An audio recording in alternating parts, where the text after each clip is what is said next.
الحمد لله رب العالمين والصلاة والسلام على سيدنا ومولانا محمد خاتم النبيين وإمام المرسلين وعلى آله وأصحابه أجمعين وعلى كل من تبعهم بإحسان إلى يوم الدين. أما بعد، میرے محترم بزرگوں، دوستوں اور بھائیوں، السلام علیکم ورحمۃ اللہ تعالی وبرکاتہ۔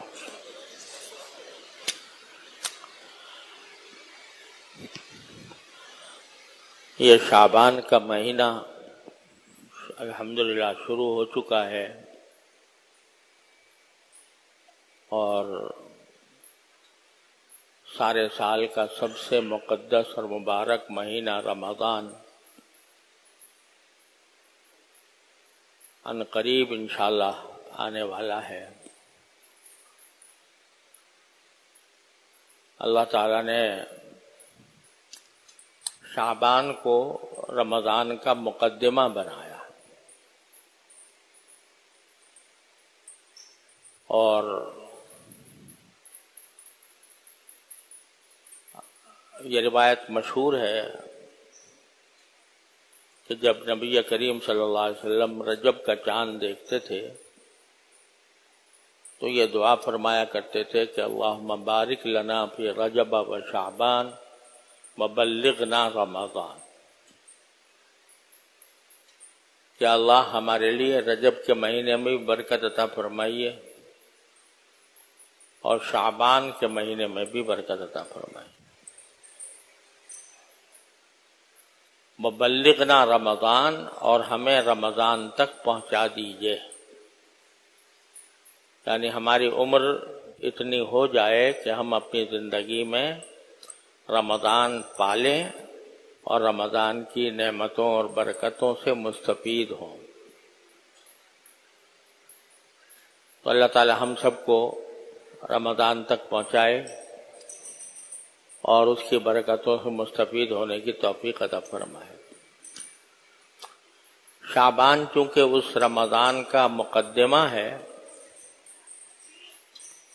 اس لیے رسول کریم سرور دو عالم صلی اللہ علیہ وسلم سے اس بارے میں کچھ سنتیں منقول ہیں۔ ایک سنت تو یہ بیان کی جاتی ہے، احادیث میں آئی ہے کہ رسول کریم صلی اللہ علیہ وسلم شعبان کے مہینے میں بکثرت روزے رکھا کرتے تھے۔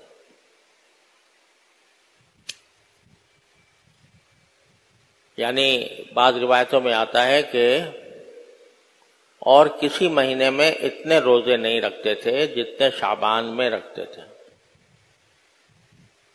ویسے تو رسول کریم صلی اللہ علیہ وسلم کا معمول ہر تھوڑے دنوں کے بعد روزہ رکھنے کا تھا۔ عام طور سے آپ پیر کے دن بھی روزہ رکھتے تھے، جمعرات کو بھی رکھتے تھے، اور مہینے میں 3 روزے ایام بیض کے وہ رکھا کرتے تھے۔ لیکن شعبان کے مہینے میں روزے آپ کے عام عادت سے زیادہ ہو جاتے تھے، یہاں تک کہ حضرت عائشہ صدیقہ رضی اللہ تعالیٰ عنہ فرماتی ہیں کہ رمضان کے مہینے میں میرے جو روزے نسوانی معذوری کی وجہ سے قضا ہو جاتے تھے تو میں شعبان میں حضور اقدس صلی اللہ علیہ وسلم کے ساتھ رکھا کرتے تھے، اس لیے کہ اور دنوں میں میں رسول کریم صلی اللہ علیہ وسلم کی خدمت میں مشغول ہوتی تھی، تو اس وجہ سے اور دنوں میں وہ قضا روزے نہیں رکھتی تھی اور اس کا انتظار کرتی تھی کہ شعبان کا مہینہ آئے گا تو رسول کریم صلی اللہ علیہ وسلم بکثرت روزے رکھیں گے تو اس وقت میں بھی اپنے روزوں کی قضا کر لوں گی۔ تو اس سے ایک بات تو یہ معلوم ہوئی کہ شعبان کے مہینے میں نفلی روزے آدمی کو چاہیے کہ رکھے، لیکن ساتھ ہی یہ بھی فرما دیا کہ رمضان سے پہلے 2-3 دن روزے نہ رکھے۔ رمضان سے پہلے جیسے 27 شعبان، 28 شعبان، 28 شعبان، 29 شعبان، ان میں روزے نہ رکھے۔ یہ ایک طرف پورے مہینے بکثرت روزے رکھتے چلے آ رہے ہیں، لیکن آخر میں یہ فرمایا کہ 28 اور 29 شعبان کو روزے نہ رکھو، نفلی روزے بھی نہ رکھو۔ صرف ایک استثناء فرمایا کہ اگر کسی شخص کا معمول ہے مثلا کہ وہ پیر کے دن روزہ رکھتا ہے، تو اگر وہ 28 یا 29 پیر کی آ جائے پھر تو جائز ہے، کیونکہ اپنے وہ معمول پورا کرنے کے لیے رکھ رہا ہے۔ لیکن جس کا وہ معمول نہ ہو تو وہ رمضان سے 2 دن پہلے روزے نہ رکھے۔ اس کی حکمت ایک تو فقہاء کرام نے یہ بیان فرمائی کہ تاکہ جب رمضان شروع ہو تو نئے نشاط کے ساتھ اور تازگی کے ساتھ رمضان کے روزے رکھنے کا اس کو اہتمام ہو، کیونکہ اگر 2 دن پہلے ہی سے روزے رکھنے شروع کر دیے تو جب تھوڑی کمزوری ہو گئی تو اس اہتمام اور نشاط کے ساتھ شاید وہ روزہ نہ رکھ سکے رمضان کے، جتنا آدمی وہ رکھے گا جس نے پہلے 2-3 دن پہلے روزے نہ رکھے ہوں۔ یہ حکمت بھی ہے، لیکن مجھے ایک اور حکمت نظر آتی ہے، وہ یہ ہے کہ اگر رمضان سے پہلے ہی روزے رکھنے شروع کر دیے 2 دن پہلے، تو یہ اللہ جل جلالہ کے حکم پر اپنی طرف سے ایک اضافہ ہو گیا۔ جیسے پہلے بار بار میں عرض کرتا رہا ہوں کہ دین نام ہے اتباع کا، جو اللہ تبارک و تعالیٰ کا حکم ہو، جس وقت جو حکم ہو، اس کا نام ہے دین، اتباع۔ جب کہا جا رہا ہے کہ روزہ رکھو تو کھانے پینا چھوڑ دو، جب کہا جا رہا ہے کھاؤ تو اب کھاؤ۔ اگر اس وقت آدمی نہیں کھائے گا بلکہ کھانے پینے سے پرہیز کرے گا، نہ صرف یہ کہ ثواب نہیں ملے گا، گناہ ہوگا الٹا۔ دیکھیے سحری کے وقت میں حکم یہ ہے کہ سحری جتنی دیر سے کھاؤ اتنا اچھا، جتنی دیر سے کھاؤ اتنا اچھا ہے، تاخیر کرنا بہتر ہے سحری میں۔ کیوں؟ اگر آپ نے سحری کا وقت ختم ہونے سے 1 گھنٹہ پہلے کھانا پینا چھوڑ دیا تو گویا آپ نے روزے کی مقدار میں اپنی طرف سے 1 گھنٹے کا اضافہ کر دیا۔ حالانکہ یہی ہوا نا، بھائی کھانا پینا چھوڑے رکھا، لیکن اگر روزہ فرض کرو 13 گھنٹے کا ہو رہا تھا، 14 گھنٹے کا ہو رہا تھا، آپ نے 1 گھنٹہ پہلے چھوڑ کے 15 گھنٹے کا کر دیا اس کو، تو اللہ تعالیٰ تو کہہ رہے ہیں 14 گھنٹے کا رکھو، تم نے 15 گھنٹے کر دیا، تو یہ اتباع نہ ہوا۔ وہ تو دین نام ہے، جو حکم جس وقت آئے اس کے آگے سر تسلیم خم کر دینا، نہ بھوکا رہنا مقصود، نہ کھانا کھانا مقصود تو اوپر والے کی حکم کی تعمیل میں ہے۔ تو جب اس نے کہا کہ بھئی اتم صیام الی اللیل، بس رات تک روزہ رکھنا ہے، رات شروع ہونے تک. وَأُحِلَّ لَكُمْ لَيْلَةَ الصِّيَامِ الرَّفَثُ إِلَىٰ نِسَائِكُمْ، رات میں سبھی کچھ جائز ہے، جو روزے میں منع ہو گیا تھا سب جائز ہو گیا رات میں. اب اگر آپ نے سحری دیر سے کی، نہیں جلدی کر لی اور 1 گھنٹہ پہلے اپنا کھانا کھا پی کے فارغ ہو گئے، تو گویا آپ نے اپنی طرف سے 1 گھنٹے کا اضافہ کر دیا. اسی کا نام بدعت ہے. بدعت اسی کو کہتے ہیں کہ اپنی طرف سے دین میں کوئی اضافہ کر دینا، دین سمجھ کر. اگر دین سمجھ کر کہ بھئی یہ مستحب ہے، مثلا کوئی شخص یہ سوچے کہ بھئی پہلے سے سحری کھا کے سو جانا، پہلے سے سحری کھا کے سو جانا اور سحری بند کر دینا یہ مستحب ہے، بہتر ہے، تو یہ بدعت ہے، گناہ ہے. اور اگر مستحب نہ سمجھے، ویسے ہی عادتاً چھوڑ دیا 1 گھنٹہ پہلے، تو اس کو ہم گناہ تو نہیں کہیں گے، بدعت بھی نہیں کہیں گے، لیکن شریعت کا مکمل اتباع نہ ہوا، اس وجہ سے اس میں کراہت ہے.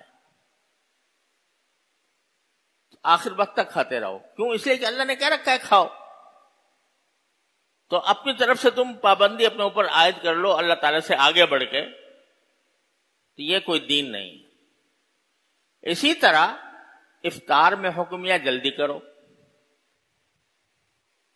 افطار میں جلدی کرنے کا حکم ہے کہ جب سورج غروب ہو گیا اور دن گزر گیا تو اب حکم ہے جلدی سے جلدی افطار کرو. کیوں؟ اس لیے کہ اگر دیر کرو گے افطار کرنے میں تو اس کا مطلب یہ کہ تم نے روزے کی جو مقدار اللہ تعالی نے مقرر فرمائی تھی اس میں تم نے اضافہ کر دیا اپنی طرف سے. تو یہ اللہ تعالیٰ کے حکم کی تعمیل نہیں ہو رہی، یہ اپنے نفس کی تقاضے پہ عمل ہو رہا ہے. اس واسطے سحری تاخیر سے کھاؤ، افطار جلدی کرو، تاکہ جو روزہ رکھ رہے ہو وہ ہمارے حکم کی تعمیل میں ہو. جب ہم نے کہہ دیا کہ بند کر دو، بند. جب ہم نے کہہ دیا کہ اب کھاؤ، تو اب کھانا ہی فرض ہے، کھانا ہی فرض ہے. اس لیے کہ اللہ تعالیٰ کا حکم آ گیا تاجیل افطار. تو اسی طرح یہ جو فرمایا گیا کہ رمضان سے پہلے 2 دن تک روزے نہ رکھو، 2 دن روزے نہ رکھو، اس میں ایک حکمت تو وہ ہے جو میں نے بیان کی اور حضرات فقہاء کرام نے اکثر وہی حکمت بیان کی ہے، لیکن ساتھ ہی یہ حکمت بھی ہے کہ اگر تم نے رمضان کے علاوہ 29 سے 30 روزے فرض کیے نا، اب تم نے اپنی طرف سے 2 روزے اس کے ساتھ ملا کے رمضان کے روزوں کی مقدار 31 کر دی یا 32 کر دی، تو یہ اللہ تعالیٰ کے حکم کے خلاف ہوا. لہذا کہیں ایسا نہ ہو کہ نام تو تم نفلی روزے کا رکھ رہے ہو لیکن مشابہت اس سے پیدا ہو جائے کہ تم نے اپنی طرف سے 2 روزے کا اضافہ کر دیا. تو جس طرح اللہ تعالیٰ کے حکم میں کمی کرنا ناجائز ہے، اسی طرح اللہ کے حکم پر اضافہ کرنا بھی ناجائز. وضو کے اندر اللہ تعالیٰ نے 3 مرتبہ ہاتھ دھونے کا، ہاتھ، پاؤں، چہرہ، پاؤں، یہ سب جو دھونا، کتنی مرتبہ؟ 3 مرتبہ. وہی سنت ہے. اب اگر کوئی آدمی کہے یار 3 مرتبہ سے میں 4 مرتبہ دھو لوں، 5 مرتبہ دھو لوں، تو یہ چوتھے 5ویں مرتبہ جو دھوئے گا یہ نہ صرف یہ کہ سنت نہیں ہوگا، گناہ ہونے کا بھی اندیشہ ہے.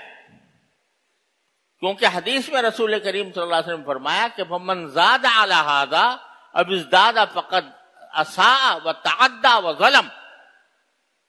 جو 3 مرتبہ سے زیادہ دھوئے اپنے عضو کو وضو کے اندر، اس نے برا کیا، اس نے زیادتی کی، اس نے ظلم کیا. کیوں بھائی، اگر چوتھی مرتبہ دھو لیں تو چوتھی پانچویں مرتبہ دھو لیں تو اور زیادہ ہی کچھ صفائی ہوگی نا. اور مخصوص صفائی ہے. جو لوگ حکمتیں بیان کرتے ہیں کہ وضو کی حکمت یہ ہے کہ بھائی صفائی ہوتی ہے، ٹھیک ہے حکمت ہوتی ہے، لیکن اسی وقت ہوتی ہے جب اللہ تعالیٰ کے حکم کے مطابق چل رہا ہو بندہ. اپنی طرف سے اضافہ کر لیا 3 کے بجائے 4 یا 5 مرتبہ، تو اتنے الفاظ استعمال کیے، قد اساء و تعدی و ظلم، اس نے برا کیا، زیادتی کی، ظلم کیا. کیوں؟ اس لیے کہ میرے بھائی تم اپنی خواہش کے پیروکار نہیں ہو، کسی کے حکم کے متبع ہو.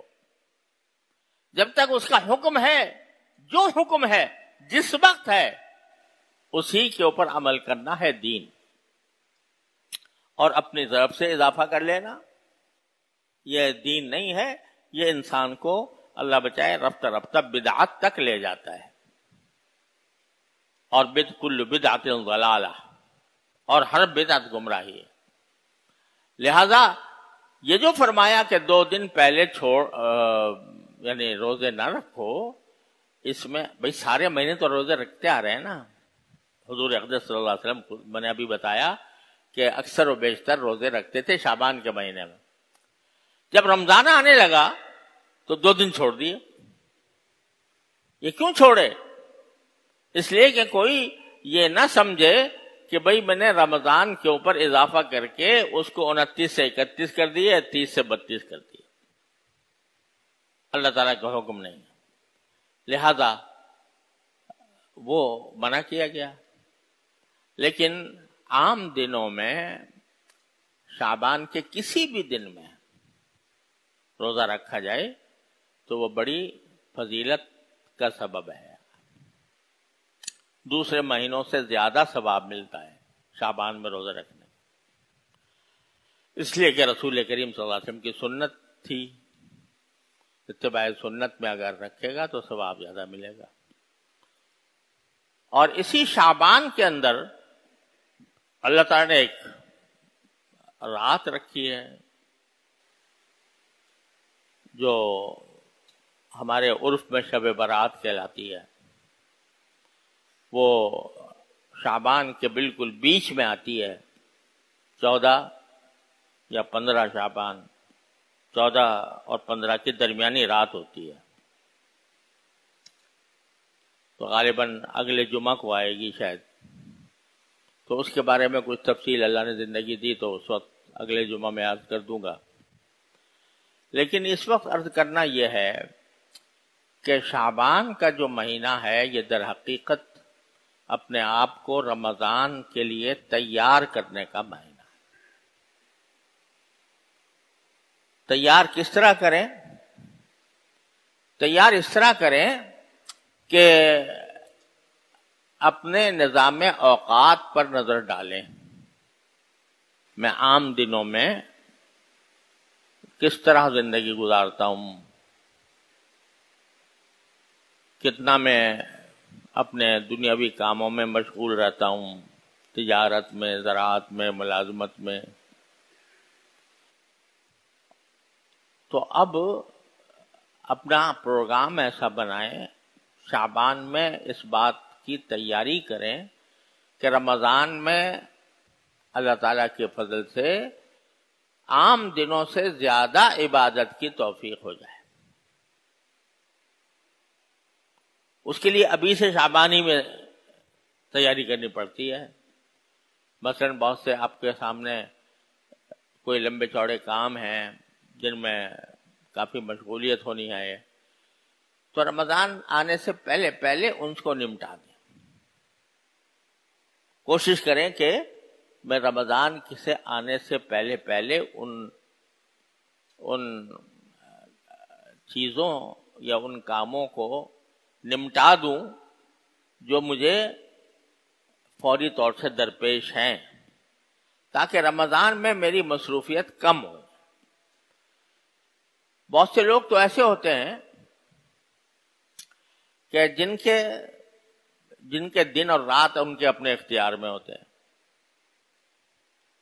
بھئی میں اگر دن میں چھٹی کرنا چاہوں تو کر سکتا ہوں. تو ایسے لوگ تو خاص طور پر کوشش یہ کریں کہ رمضان کے مہینہ دوسری مصروفیات سے اپنے آپ کو کنارہ کش کر کے رمضان کے حقوق ادا کرنے کے لیے تیار کریں، اگر اپنے اختیار میں ہے. بھئی اور سارے کام بعد میں دیکھیں گے، رمضان کے اندر تو بس اللہ تعالیٰ کی طرف رجوع کا اہتمام کریں گے. اور بعض ایسے حضرات ہوتے ہیں کہ جو اپنے اختیار میں نہیں ہیں، ملازم ہے، مثلا ملازم پیشہ، تو اب اس کو تو ڈیوٹی دینی ہے، اور ڈیوٹی دینی ہے تو وہ یہ نہیں کر سکتا کہ بھئی میں اپنی ملازمت کے جو 8 گھنٹے ہیں اس کو 6 گھنٹے کر لوں یا 5 گھنٹے کر لوں، خود اپنے اختیار میں نہیں. تو اس کے بارے میں نبی کریم سرور عالم صلی اللہ علیہ وسلم سے جو بات ثابت ہے وہ یہ ہے کہ جو ملازم کا جو کہنا چاہیے افسر ہے یا حاکم ہے، اس کو آپ نے ترغیب دی ہے. اس کو یہ کہا ہے کہ بھئی جو تمہارے پاس ملازمت کر رہا ہے تو رمضان کے مہینے میں اس کو ذرا کچھ اس کی رعایت کر لو. اور حدیث میں الفاظ یہ ہے کہ من خفف عن مملوکہ فی رمضان خفف اللہ عنہ یوم القیامہ او کما قال صلی اللہ علیہ وسلم، کہ اگر کوئی افسر، کوئی حاکم، وہاں آقا کا لفظ ہے، کوئی آقا اپنے ملازم سے، اپنے غلام سے کام کم لے رمضان میں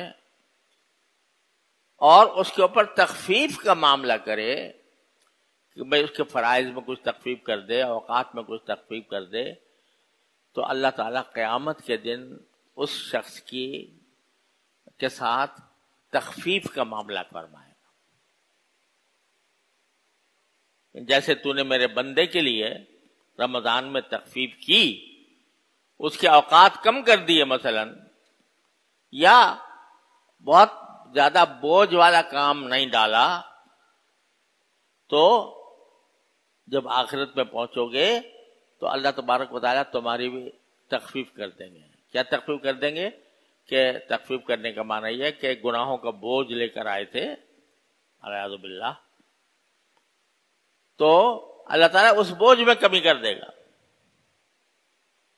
اس بوجھ میں کمی کر دیں گے. تو اگر تم یہ کام کرو گے کہ اپنے ملازم سے، اپنے زیر دست سے، اپنے نوکر سے یہ سوچ کر کہ بھئی یہ رمضان کا مہینہ ہے تو اس کو ہم زیادہ سے زیادہ وقت دے دیں کہ یا تو وہ عبادت کرے یا آرام کرے، تو اس کے لیے ہم اس کو زیادہ وقت دے دیں، تو اللہ تبارک و تعالیٰ نے اس کی یہ فضیلت بیان فرمائی کہ تمہارے لیے بھی آخرت میں تخفیف کی جائے گی. تو میں جو کہہ رہا ہوں کہ شعبان میں تیاری کرنی چاہیے رمضان کی، تو اس تیاری کا ایک پہلو یہ بھی ہے کہ جو بڑے بڑے کام ہیں جن میں زیادہ وقت صرف ہوتا ہے، ان کو جتنا مؤخر کر سکتے ہوں کر دیں، اور اپنے ملازمین سے، اپنے ماتحتوں سے کام کی تخفیف کر دیں، پہلے سے اس کی تیاری کر لیں. شعبان کے مہینے میں تیاری کریں گے تو انشاءاللہ ایسا ممکن ہو جائے گا. ایک تیاری تو یہ ہے. دوسری تیاری یہ ہے کہ اگرچہ ابھی رمضان آیا نہیں لیکن آنے والا ہے، تو اپنے دل کو اب رفتہ رفتہ اللہ تعالیٰ کے ذکر کی طرف متوجہ کرے، اللہ تعالیٰ کے ذکر کی طرف. ذکر جو ہے وہ ایک تو وہ کلمات ہیں جو عام طور سے ذکر سمجھے جاتے ہیں، سبحان اللہ، الحمدللہ، لا الہ الا اللہ، اللہ اکبر، لا حول ولا قوة الا باللہ العلی العظیم. اور ویسے ہر وہ کلمہ، ہر وہ بات جو اللہ تبارک و تعالیٰ کی رضا کے لیے کی جا رہی ہو وہ بھی ذکر میں داخل ہے۔ اسی لیے بزرگوں نے فرمایا کل مطیع للہ فہو ذاکر، جو بھی شخص اللہ کی اطاعت میں کوئی کام کر رہا ہو، چاہے تجارت ہی کیوں نہ ہو، لیکن اس لیے سے کر رہا ہے کہ اللہ تبارک و تعالیٰ کی اطاعت کے ساتھ کروں گا، کسی کو دھوکہ نہیں دوں گا، کسی کے ساتھ بدمعاملگی نہیں کروں گا، خوش اخلاقی کا اختیار کروں گا اللہ کو راضی کرنے کے لیے، تو اب جو تجارت کر رہا ہے بندہ وہ بھی ذاکر ہے۔ کل مطیع للہ فہو ذاکر۔ تو اب اپنے آپ کو ذکر کی طرف زیادہ سے زیادہ متوجہ کرنے کی کوشش کریں۔ رسول کریم سرور دو عالم صلی اللہ علیہ وسلم سے ایک روایت یہ مروی ہے کہ ایک مرتبہ آپ نے صحابہ کرام رضی اللہ تعالی عنہم اجمعین سے فرمایا کہ جب تم مسجد آتے ہو اور نماز کے انتظار میں بیٹھتے ہو تو تم جنت کی کیاری میں کیوں نہیں سیر کرتے؟ جنت کی کیاریوں میں کیوں سیر نہیں کرتے؟ تو صحابہ کرام نے پوچھا یا رسول اللہ جنت کی کیاریاں کیا ہیں جن کی سیر کی جائے؟ تو آپ نے فرمایا سبحان اللہ والحمد للہ ولا الہ الا اللہ واللہ اکبر۔